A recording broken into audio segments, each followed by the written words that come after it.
أعوذ بالله من الشيطان الرجيم. بسم الله الرحمن الرحيم.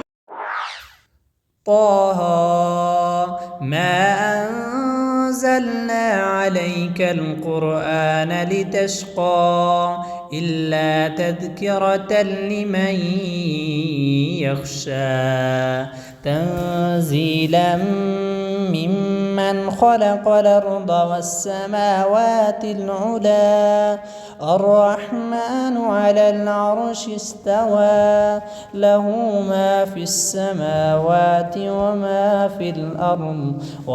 في الأرض وما بينهما وما تحت الثرى وإن تجهر بالقول فإنه يعلم السر وأخفى الله لا إله إلا هو له الأسماء الحسنى وهل أتاك حديث موسى